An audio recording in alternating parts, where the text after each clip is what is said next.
Okay, चलिए अब बात करते हैं मार्केट्स की। हमारे साथ गोल्डीलॉक्स प्रीमियम रिसर्च के फाउंडर और चीफ स्ट्रैटेजिस्ट गौतम शाह जुड़ गए हैं। आइए उनसे समझते हैं कि बाजार का टेक्निकल सेटअप कैसा रहा है और रिलेटिव स्ट्रेंथ के पैमाने पर कौन से स्टॉक्स अच्छे लग रहे हैं इस समय। गौतम जी, गुड मॉर्निंग, बहुत बहुत शुक्रिया। आज मैं थोड़ा सा शुरुआत एक डिपार्चर कर रहा हूँ अपने नॉर्मल जो हम निफ्टी बैंक निफ्टी की बात करते हैं। इस बड़ी पीएसयू रैली के बाद पीएसयू इंडेक्स किस तरीके से दिख रहा है और जो लास्ट 2 दिन में करेक्शन आई है उसको आप किस तरीके से देख रहे हैं? गुड मॉर्निंग अनुज। देखिए, पीएसयू में रैली वैसे भी ओवरडन थी। आई थिंक सारे पॉजिटिव ऑलरेडी प्राइस में थे। एक ऐसा सिचुएशन आ गया था कि हर हर तरह के पीएसयू स्टॉक्स चलने लग रहे थे, काफी बड़ी मोमेंटम थी और चार्ट्स तो वैसे भी ओवरबॉट थे। In fact we saw multiple legs of divergence charts पे, और जब रैली पैराबोलिक हो जाती है, मेरा ये हमेशा से मानना है कि वो सस्टेन नहीं करता। सो आई थिंक मार्केट में अब एक रोटेशनल करेक्शन हो गया है। आपने देखा कि पीएसयू, रेलवे और भी कुछ इंफ्रा स्टॉक्स आज करेक्ट कर रहे हैं, पिछले 2-3 दिन से करेक्ट कर रहे हैं। ये हेल्दी है मार्केट के लिए। आई थिंक ये मार्केट को डिरेल नहीं करेगा, बट मार्केट को ज्यादा हेल्दी बनाएगा। सो पीएसयू में अभी कोई रश नहीं करनी चाहिए खरीदारी करने के, क्योंकि लग रहा है कि थोड़ी सी डीपर पुल बैक हो सकती है, क्योंकि रैली इतनी बड़ी रही है कि अगर छोटा सा भी अगर रिट्रेसमेंट होता है तो डाउनसाइड पोटेंशियल काफी है। तो पीएसयू से तो अभी दूर रहना चाहिए। किसी का अगर लॉन्ग टर्म के लिए लिया हुआ है और लॉन्ग टर्म स्टोरी प्ले कर रहे हैं तो अभी भी होल्ड कीजिए। ये करेक्शन के बाद वापस वो ऑन ट्रैक आ जाएगी, बट शॉर्ट टर्म और मीडियम टर्म में मुझे कोई इमीडिएट अपॉर्चुनिटी नहीं लग रही है। ओके, तो आपका ये पीएसयू पे भी हो। गौतम, एक चीज़ जो कि बाजार को आज भी स्ट्रेंथ दे रही है और अपने हायर एजेस पे बैठी हुई है, that's Nifty IT. Nifty IT की प्लेसमेंट आपको लग कैसे रही है? क्या वो बाजार के डाउनसाइड को रेस्ट्रिक्ट करेगी? और निफ्टी आईटी को आप कैसे प्ले करेंगे, किन स्टॉक फ्यूचर्स के जरिए, अगर आपको स्ट्रेंथ दिख रही है उसमें तो? देखिए, निफ्टी को समझने के लिए हमेशा उसके हेवीवेट्स को समझना पड़ता है, और हमारा ये व्यू रहा है कुछ हफ्तों से कि आईटी और रिलायंस मार्केट को बचा के रखेगा, क्योंकि रिलायंस में भी हमने इतनी बड़ी ब्रेकआउट देखी। ब्रेकआउट के बाद फॉलो अप एक्शन काफी अच्छा रहा है, और मुझे लग रहा है कि Reliance over the next few months will be one of the out performers. IT के बारे में बात करें तो हमारा हमेशा से व्यू रहा है कि 39,400 हमारा वर्किंग टारगेट है, जो लाइफ टाइम हाई लेवल्स है आईटी इंडेक्स का।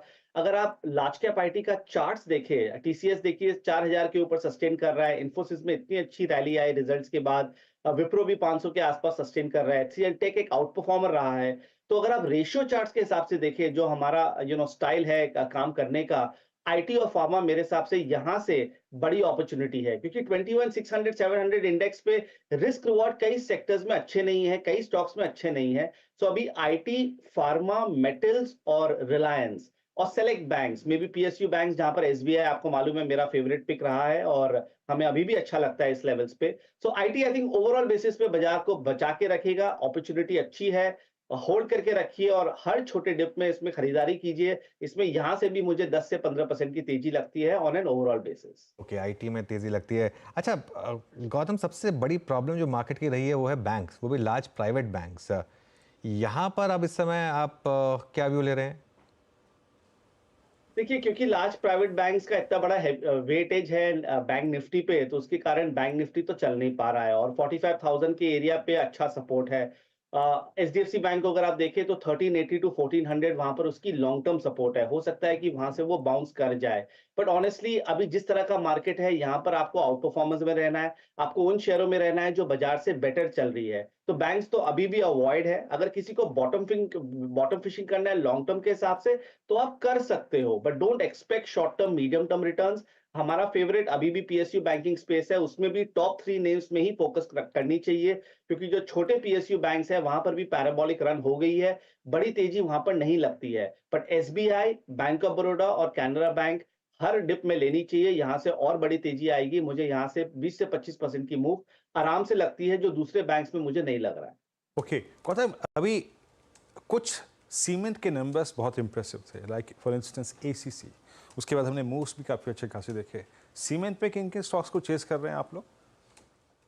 सीमेंट का काफी अच्छा सेटअप है। इनफैक्ट हम जो लॉन्ग टर्म पिक्स देते हैं उसमें अल्ट्राटेक हमारी फेवरेट रही है, और अल्ट्राटेक हमारे लिए काफी अच्छा किया है, और यहाँ से भी मुझे लग रहा है कि तेजी बनी रहेगी। तो अल्ट्राटेक तो टॉप पिक है उस सेक्टर में। एसीसी और अंबुजा रिजल्ट्स के बाद इसकी मूवमेंट काफी अच्छी है, और मुझे लग रहा है कि दोनों लाइफ टाइम हाइस की तरफ चले जाएंगे। रैमको सीमेंट हमें काफी अच्छा लगता है, उस आई थिंक उसका चार्ट भी काफी अच्छा है, और यहाँ से अच्छी तेजी बननी चाहिए।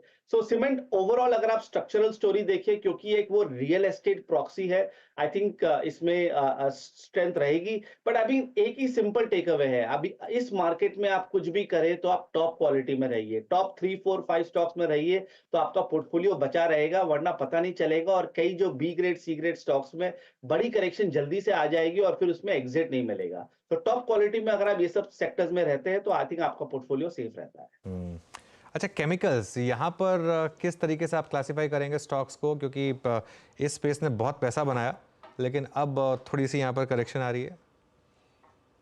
अनुज 2020-21 का तो ये डार्लिंग था, केमिकल स्पेस काफी अच्छी तेजी थी, कई स्टॉक्स मल्टीबैगर हो गए, ऑब्वियसली फंडामेंटल्स ने अच्छा प्ले आउट किया, बट अगर आप पिछले 18 महीनों में देखें तो इनमें कोई स्ट्रेंथ नहीं रहा है, ये सब कंसोलिडेशन फेज में है। दो स्टॉक्स हमें अच्छे लग रहे थे और जो अच्छा चले हैं वो है आरती इंडस्ट्रीज और गुजरात फ्लोरो। पर इसको अगर आप छोड़ के बाकी कोई भी स्टॉक को देखेंगे तो सब कंसोलिडेशन फेज में है, करेक्टिव फेज में है और अभी भी चार्ट्स अच्छे नहीं है। और इस मार्केट में आपको सिर्फ रिलेटिव स्ट्रेंथ लेना है, जो अच्छा नहीं कर रहा है उससे दूर रहना है, क्योंकि कहीं अगर निफ्टी में और डीपर पुल बैक आ जाती है तो ये सब स्टॉक्स इंपैक्ट हो जाते हैं। तो केमिकल्स अभी ओवरऑल बेसिस के लिए अवॉइड है, इसमें कुछ मत कीजिए।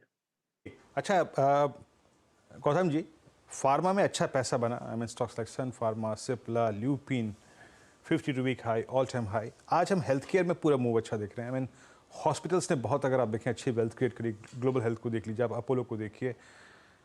इनफैक्ट डायग्नोस्टिक भी एक इस बार अर्निंग्स के बाद अच्छा मूव दे रहा है। आप लोग फार्मा में, डायग्नोस्टिक में और हेल्थ केयर में, मतलब हॉस्पिटल स्टॉक्स में क्या क्या चेस कर रहे हैं इस वक्त?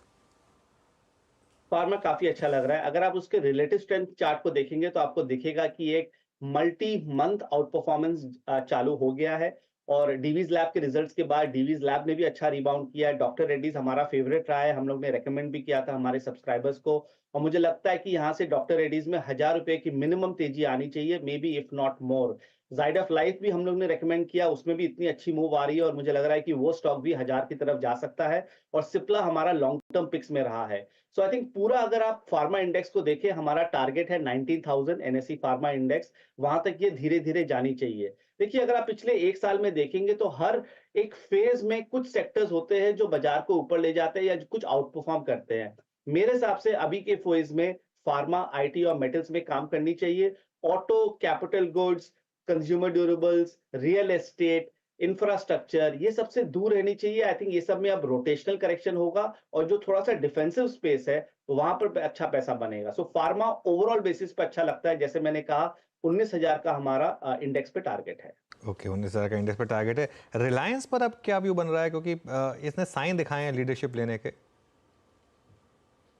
अनुज काफी अच्छा चार्ट है और मुझे लग रहा है कि ये एक स्ट्रक्चरल स्टोरी बन सकती है। 2024 इवन दो हमारा फेवरेट पिक एसबीआई है इस साल के लिए, अगर आप पूछेंगे कि लार्ज कैप्स में सेकंड बेस्ट पिक क्या है, वो है रिलायंस इंडस्ट्रीज।